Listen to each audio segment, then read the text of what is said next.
Jadi memang pandemi ini merubah segalanya menurut saya. Ini berimbas kepada kita. Begitu kita tutup kemarin, itu dengan sendirinya kita kan tidak melakukan pelayanan terhadap wajib pajak yang ingin bayar pajak. Kita sarankan arahkan kita itu membayar dengan e-Samsat. Sementara e-Samsat ini kan belum begitu tersosialisasi dengan baik, barang baru ini. Jadi banyak kemudahan, ada Samber juga Samsat bergerak. Itu juga kita beri kemudahan untuk masyarakat yang berada di mana kita menjemput.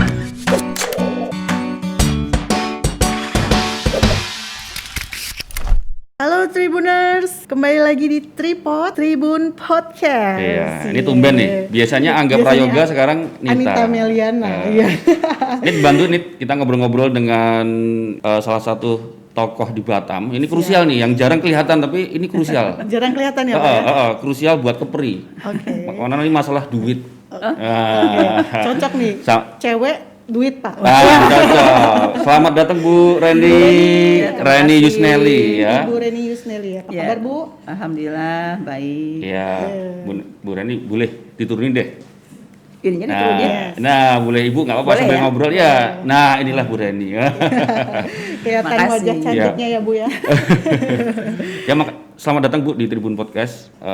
Kita sengaja kemarin ngundang Bu Reni agar bisa menjelaskan karena ini kan lagi kondisi ekonomi selama pandemi ini kan kita ingin pastiin sih bagaimana sih pendapatan asli daerah kita, kondisi saat ini gimana dan apa sih yang dilakukan oleh pemerintah Provinsi Kepri melalui BP2RD.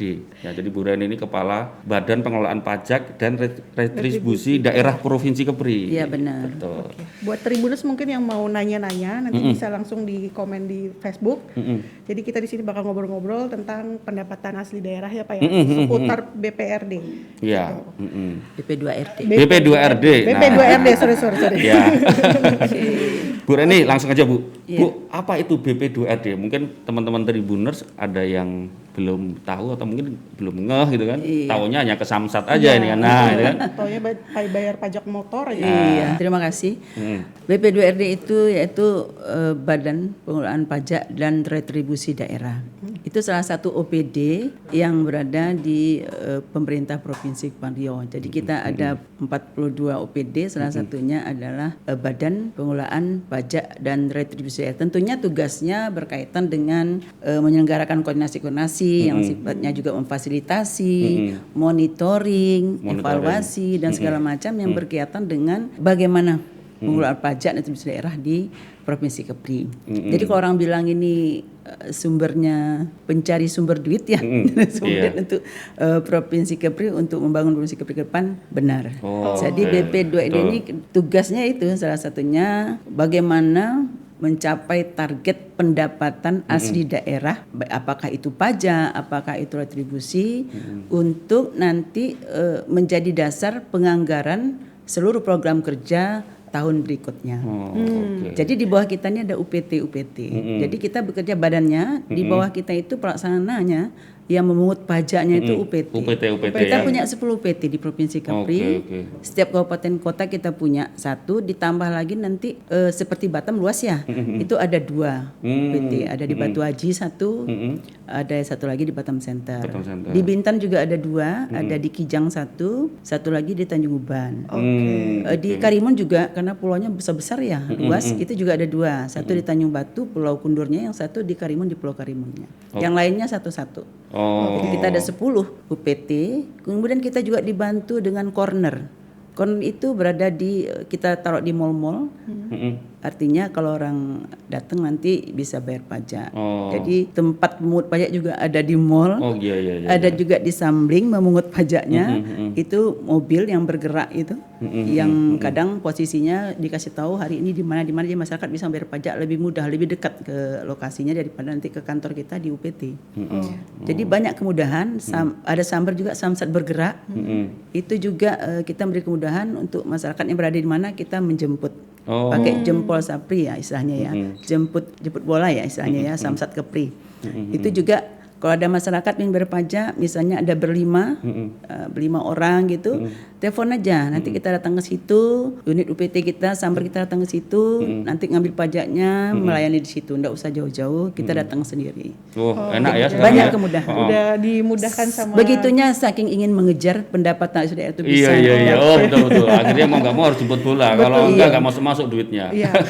Bu Reni, berarti kalau BP2RD sama kalau dulu kan istilahnya Dispenda. Kalau saya Iya, benar. saya di Jogja tuh, saya di Jawa kan kebanyakan Dinas Pendapatan Daerah. Ini sama Bu ya? Sama Persis, Sama. hanya soal Persis nama sama. saja ya. Jadi sebenarnya nama kita ini harusnya sudah mulai diganti ya, Bapenda sebenarnya, Badan gitu. Pendapatan Daerah. Tetapi kita menunggu dulu nanti revisi daripada Perda. Kita nunggu Perda nanti OPD ya. Biasanya itu dari organisasi Biro Ortal nanti yang akan melakukan revisi terhadap nama-nama OPD. Dan kita akan berganti nama, mungkin kalau perdanya sudah selesai namanya Bapenda, kembali ke Bapenda. Bapenda. Dulu kan Dispenda, sekarang dulu jadi Dispenda. badan. Sekarang jadi badan. Badan Pendapatan Daerah. Oke. Beberapa provinsi sudah ganti, kita yang belum kayaknya. Nih mudah-mudahan tahun ini kita bisa ganti nama saja. Iya. Tugasnya mah itu Agar- juga. Iya. Soalnya kalau suruh baca Lebih BP2RD gampang itu kayaknya ya. sulit bacanya. Iya, Tapi kalau betul. Dispenda lebih gampang. Repot ya. Dispenda, Bapenda Banyak lebih yang salah-salah. Bu Rani, ini jadi pertanyaan ini ya. Kalau salah dulu sebelum Bu Rani Pak PLT Gubernur sekarang ya, Pak Iya, Isdianto Pak ya. Isdianto. Ya, terus ini kan perempuan ini yang ini. Iya. Emang kalau boleh tahu Bu Rani itu backgroundnya apa? Kok bisa dipercaya untuk menjadi kepala BP2RD Kepri ini? Saya dulu pendidikan juga di Institut Ilmu Pemerintahan Jakarta tuh jurusan keuangan daerah. Memang jurusannya keuangan Bu. Oh, pantesan. pantesan, Pak. Saya jurusan keuangan daerah dan saya memang sebelum ini juga saya sudah menjadi kepala beberapa OPD di Provinsi Kepri, sudah pindah-pindah di banyak tempat. Dan terakhir ini saya dipercaya menjadi kepala BP2R di Provinsi Kepri. Bu Rani kalau nggak salah dulu pernah jadi di Disputpar di Tanjung Pinang ya Bu. Pernah juga di situ, pernah asisten Jadi, satu Asisten 1. Oh. di Pemprov, pernah juga jadi kepala BKD, pernah jadi kepala Biro Pemerintahan, pernah kepala PMD sudah keliling-kelilingnya. Berarti untuk pengalamannya udah banyak, Pak, Iya, sebenarnya. iya. Jadi kita percayakanlah ke Bu Reni, kita harus dukung agar nyari duitnya lancar nih. Insya Allah. Kalau untuk hobi memang hobinya ngitung duit ya, Bu ya? Kayaknya hobi umum itu ya. Nita juga kayaknya hobi ya. Iya, Pak. Kalau duit saya hobi, Bu. Sama berarti. Hobi belanjanya Hobi atau belanjanya, nyari Pak. duitnya nggak tahu Nyari hobi duitnya nggak? nggak suka. Bu Reni selain di BP2RD emang hobi di luar pekerjaan apa Bu aktivitasnya? Paling olahraga. Olahraga Bu. Paling olahraga. Saya dulu memang waktu masih SMA masih ini memang hobi sih main volley, hobi main basket, kayak gitu hobi. Cuma sekarang mungkin sudah terlanjur tua, agak dikurangin dulu olahraga yang kayak gitu, kita nggak boleh lagi karena Betul. otot-otot udah mulai mengendor kan. Jadi sekarang apa, Bu? Iya. Yoga, Bu. Jadi lebih pada senam biasa, terus juga sepeda masih sepeda, tapi nggak jauh-jauh lah. Yang penting bergerak lah Bu Penting ya. gerak, Betul, jangan betul. sampai kita sakit aja. Iya, kemarin tuh berapa tokoh yang kita tanyain itu rata-rata hobinya itu kerja Bu. Keren bener ya kayak Pak Jokowi nih. Kalau ditanya hobinya kerja. Kerja juga, tetapi olahraga juga. Betul. Pak Jokowi juga ada olahraga loh. Iya. Sepedanya, Bu ya? Iya. Iya, Kelihatan sih, Pak, dari mukanya kelihatan segar sama Bu Reni. Iya Bu Reni. Bu Reni, tadi kan teman-teman Tribuners sudah tahu lah sedikit siapa Bu Reni, Kepala BP2RD Kepri. Sekarang kita langsung ke tema nih. Kita kalau boleh tahu Bu, masa pandemi ini kan disibukkan atau kita mendengar berita-berita soal kondisi ekonomi.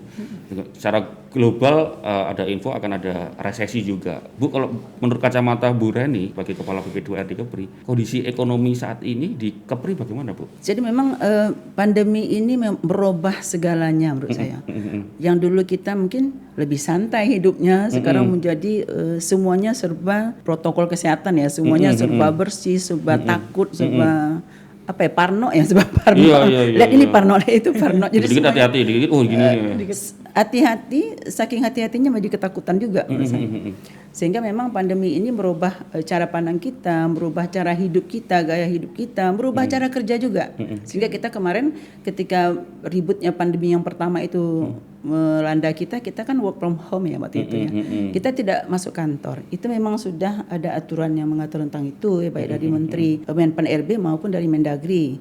Kemudian selanjutnya kita diperintahkan sama Gubernur juga, surat edaran Gubernur bahwa kita itu sementara tidak masuk kantor. Hampir 14 hari kalau saya tidak salah tidak masuk kantor. Dengan sendirinya kita tutup pelayanan ketika itu. Ketika semua tidak masuk kantor, semua harus di rumah, bisa dibayangkan bagaimana kondisi ekonomi kita gitu. Kayaknya di Batam jadi lengang nih waktu itu. Sempat sepi ya, Bu ya. Usahakan Banyak yang tutup. Iya, usahakan mau tempat-tempat belanja, tutup. orang keluar rumah aja takut gitu. Iya. Dengan sendirinya uang beredar tidak ada. Kalau menurut saya sih itu memang luar biasa yang bisa membuat kita di rumah semuanya, semua mata pencarian mungkin agak terganggu menurut saya. Kita juga dari kantor juga kerja dari rumah itu sebenarnya ya tidak terbiasa. Enggak terbiasa dalam arti kata kita belum biasa menggunakan IT atau segala macam yang harus perintah betul. orang dari rumah. Kita harus perintah atau harus jumpa harus staf kita, tatap muka langsung. tatap muka, perintahnya ini langsung turun lapangan. Kita pakai ini kayaknya memang belum ini ya. Nggak mantep Belum rasanya mantep ya. gitu. Iya, nggak mantep, Dan ya. kita tidak bisa memantau alat pemantauan seperti apa karena alatnya juga belum tersedia dengan baik gitu loh, memantau kinerja itu belum ada yang baik. Tapi itulah mengakibatkan mungkin ekonomi kita agak melemah. Demikian juga dengan pendapatan daerah. Ini berimbas kepada kita. Begitu kita tutup kemarin, itu dengan sendirinya kita kan tidak melakukan pelayanan terhadap wajib pajak yang ingin berpajak. Kita sarankan arahkan kita itu membayar dengan e-Samsat.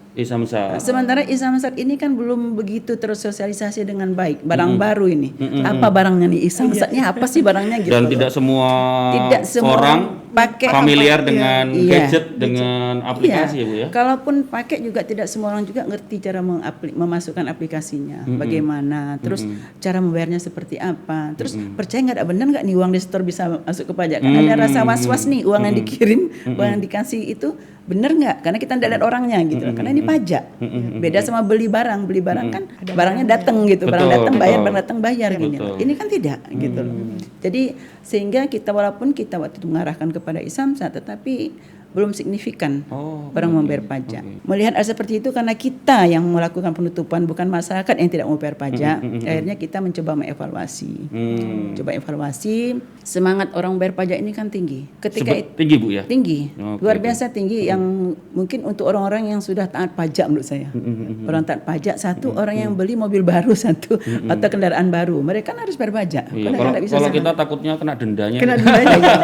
Ya, memang pajak bikin orang jadi itu ya. Pajak itu kan undang-undangnya ada memang memaksa kan orang harus membayar itu kewajiban dan harus kena denda kalau dia tidak bayar. Betul. Jadi memang ketika itu sangat turun pendapatan asli daerah kita. Karena pelayanan tatap mukanya emang benar-benar stop Bu ya. Itu sejak kapan berarti Bu? Stop tuh? Itu kita sejak Maret kalau saya tidak salah, sekitar berapa ya? 24 Maret ya? 26 Maret. Bulan Maret 26 Maret itu sampai dengan April ya.